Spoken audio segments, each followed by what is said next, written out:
3 मैचों की ओडीआई का नतीजा, कितने सालों के बाद श्रीलंका ने इंडिया को हार दी, क्या रीज़न हो सकता है इस सीरीज़ हारने के पीछे, कौन से एक्स फैक्टर मिले श्रीलंका को कि उसकी बदौलत ये सीरीज़ वो जीत पाएगी, और आगे की सीरीज़ के लिए इंडिया को कौन से मुद्दे के ऊपर ध्यान रखना पड़ेगा अगर एक पॉजिटिव रिजल्ट चाहिए तो। चलो सब कुछ जानते हैं जल्दी से इस वीडियो में। तो पहला टॉपिक की बात करते हैं कि तीनों ओडीआई में रिजल्ट क्या रहा। तो तीनों के तीनों मैच में पता ही है कि श्रीलंका ने पहले टॉस जीत के बैटिंग ही की थी, और जो टॉस था वो पूरा सीरीज में श्रीलंका को ही फेवर किया। पहले मैच की बात करें तो कुछ खास स्कोर नहीं बना, श्रीलंका ने 230 रन ही बनाए थे।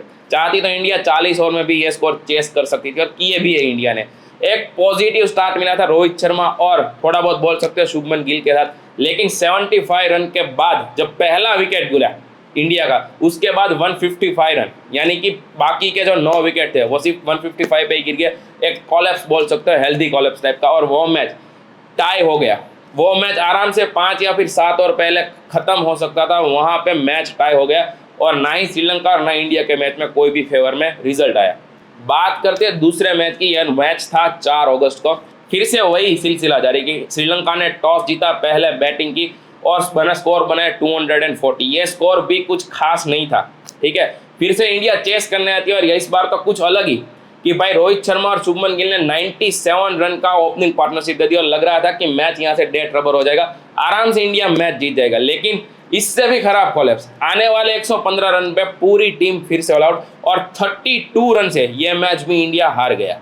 और तीसरे ओडीआई की बात यह तो फिर से श्रीलंका यहाँ पे टॉस जीता है, बैटिंग करता है। मानता है कि इस मैच में जो ओपनिंग पार्टनरशिप थी आविष्का फर्नांडो और पथुम निशंका की, बहुत अच्छा खेली थी, लेकिन जहां पे 35 ओवर पे 171 रन थे, वहां से भी इंडिया कामयाब रही थी कि कम रन पे रोक दे श्रीलंका को, और सिर्फ 248 पे 50 ओवर खत्म हुए इंडिया ने यहाँ पे रोक लिया था श्रीलंका को। फिर से जब चेस करने आती है तो फिर से एक अटैकिंग पारी की यहाँ पे देखने को मिलती है रोहित शर्मा की, और लगभग 4 ओवर में 35 के करीब रन बन गए थे। फिर से वहां से लगातार विकेट जाती है, और वहां से टीम इंडिया बाहर ही नहीं आती, यानी कि लगातार कॉलेप्स के ऊपर कॉलेप्स।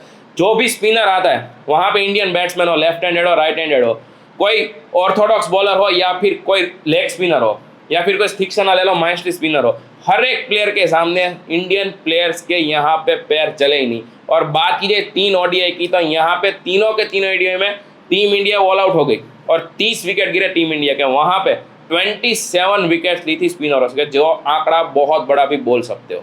दूसरे टॉपिक की बात कीजिए तो भाई कितने सालों के बाद श्रीलंका ने हराया क्या बोला जाए इंडिया को, तो लगभग आप समझ लो कि रोहित शर्मा और विराट कोहली ने अपना कैरियर का स्टार्ट भी नहीं हुआ था, उसके पहले हराया था। या फिर आप ये भी बोल सकते हो कि शुभमन गिल पैदा ही नहीं हुए थे, उसके पहले श्रीलंका ने इंडिया को हराया था। और 27 सालों के बाद आज मतलब कल की फिर से श्रीलंका ने इंडिया को एक बार हराया।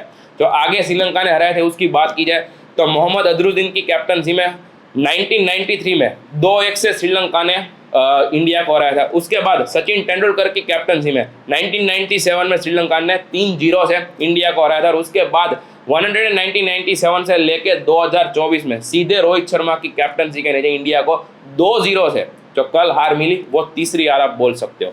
टॉपिक नंबर 3 की बात की जाए कि कौन कौन से प्लेयर थे कि जिसकी बदौलत टीम इंडिया को हार मिली, वो बड़ा फैक्टर यहाँ पे हो सकते हैं। तो पहला तो नाम सीधी बात है, जीतना इंडिया नाम है विराट कोहली का, लगातार तीनों मैच में फ्लॉप होना। आप बोल सकते हो विराट कोहली वो यहाँ पे स्टैंड नहीं दे पाए टीम इंडिया को चेस करते हुए कि जो टीम इंडिया को चाहिए था, और तीनों के तीनों मैच में विराट कोहली फ्लॉप रहे।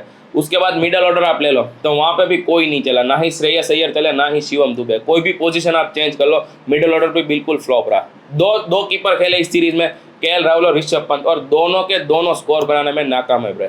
और एक चौथा प्लेयर भी आप बोल ही सकते हो कि शुभमन गिल, हालांकि एक आध मैच में थोड़े बहुत रन भी बना दिए, लेकिन एक अच्छी इनिंग स्टार्ट करने के बाद स्कोर को बड़े एक्सपांड यानी कि लंबी इनिंग तक नहीं ले पाए, वो भी आप बोल सकते हो। बॉलिंग की भी बात की है, किसी ने कुछ खास नहीं किया। एक बात कर ले कि अक्षर पटेल और वाशिंगटन सुंदर ने सीधी बात है कि इस सीरीज में इंप्रेस किए, विकेट लिए, लेकिन कुलदीप यादव से भी जो विकेट चाहिए थी वो नहीं मिली। मोहम्मद सिराज पूरे फ्लॉप रहे इस सीरीज में। अर्शदीप सिंह जो कि पहले 2 ओडीआई में खेले थे वो भी विकेट नहीं निकाल पा रहे थे। सिर्फ 3 प्लेयर्स आप ले लो जिसने इस ओडीआई में अपना काम सही तरीके से किया, एक अक्षर पटेल, दूसरे रोहित शर्मा और तीसरे वाशिंगटन सुंदर।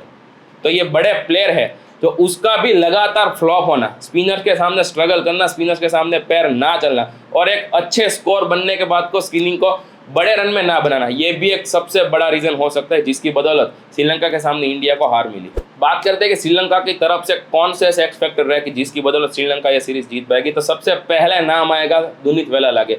लगातार तीसरी बार हम देख चुके कि इंडिया के सामने 5 विकेट लिए। बैटिंग और बॉलिंग दोनों से अपना भली भांति योगदान दिया वेलालागे ने। जब एक बार आपको याद हो कि जब एशिया कप हुआ था तब भी 5 विकेट ले गए थे, और इस सीरीज में पहले मैच और तीसरी में दोनों में 5-5 विकेट ली थी। हालांकि पहले और दूसरे ओडीआई में तो रन भी बनाने में बहुत ज़्यादा अच्छे रहे थे। उसके बाद की जाए जेफरी वेंडर से, जो कि एक इस मैच में दूसरे मैच में खेले लेकिन इस सीरीज का हिस्सा नहीं थे, स्टैंड बाय प्लेयर के रूप में खेल रहे थे। हसरंगा पहले मैच में इंजर्ड हो गए, दूसरे मैच में खेलने का मौका मिला क्योंकि रिस्ट स्पिनर को रिस्ट स्पिनर ही ज़्यादातर रिप्लेस करते हैं, और पहले ही ओडीआई में आके अपने 6 विकेट ले जाना, ये भी एक आप बात बोल सकते हो। तीसरा प्लेयर मैं आपको बोल दूँ तो कोई ऐसा नहीं है कि रेगुलर स्पिन करता है, लेकिन एक पार्ट टाइम स्पिनर भी आप बोल सकते हो, तो चरित हसलंका पहले और दूसरे ओडीआई में दोनों मैच में 3-3 विकेट, तो ये भी एक एक्स फैक्टर हो सकता है श्रीलंका के लिए।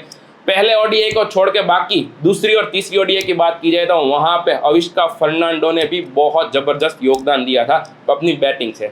अब कुछ बड़े प्लेयर्स देखते हैं श्रीलंका की तरफ से इस सीरीज में नहीं खेल पाए, फिर भी श्रीलंका जीत गई। तो पहला नाम आता है पथिराना का, इंजरी की वजह से वो भी इस सीरीज में हिस्सा नहीं ले पाए थे। दूसरा नाम आता है हसरंगा की, जो कि एक पहला मैच खेला था, बाकी के दोनों मैच में बाहर हो गए थे। मधुशंका की बात की जाए तो एक बार इंडिया के सामने 4 से 5 विकेट ले चुके, जब वर्ल्ड कप हुआ था मुंबई में मैच था तब भी, और वहां पे उसके बाद इंजरी हुई और इस सीरीज में हमें बोल रहे हैं कि दिलशान मधुशंका दिखे ही नहीं। चौथे प्लेयर की बात की जाए नुवान थुसारा, T20 में देखा था कुछ ज़्यादा इंप्रेस किया था, मुंबई इंडियंस की तरफ में भी रिसेंट में खेल चुके हैं, वो भी इस सीरीज में नहीं खेल पाए थे इंजरी की वजह से। और पांचवा प्लेयर नाम आता है चमिका करुणारत्ने का, कुछ खास तो फॉर्म नहीं था लेकिन इंजर तो वो भी थे, वो भी नहीं खेल पाए। तो 5 ऐसे बड़े प्लेयर्स कि जिसको होना चाहिए फिर भी नहीं थे। आखिरी टॉपिक की बात करते हैं कि कौन से रीजन के ऊपर ध्यान देना होगा आने वाली सीरीज के लिए। वैसे तो भाई इंडिया को कुछ कहने की जरूरत नहीं है, वर्ल्ड चैंपियन टीम है, आप जानते हो। अब आज से लेके आने वाले 43 या फिर 42 डेज तक इंडिया का कोई भी मैच नहीं है, यानी कि टोटल 11। इसके बाद लगातार इंडिया ज़्यादा में टेस्ट सीरीज ही खेलने वाली है।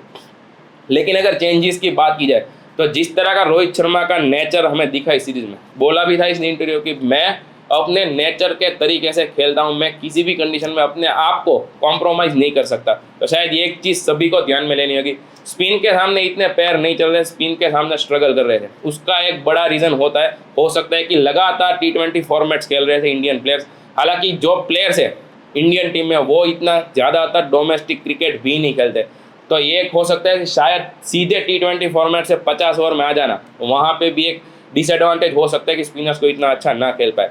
और तीसरी बात जो मुझे लगी कि भाई अब थोड़ा सा जो पेस बॉलर्स है उसके ऊपर भी ध्यान देना होगा, क्योंकि आने वाली सीजन में ज़रूरी नहीं है कि हर एक पिच श्रीलंकन जैसी टर्निंग विकेट मिले, वहाँ पे पेस बॉलर्स को भी अपना योगदान बढ़ाना होगा।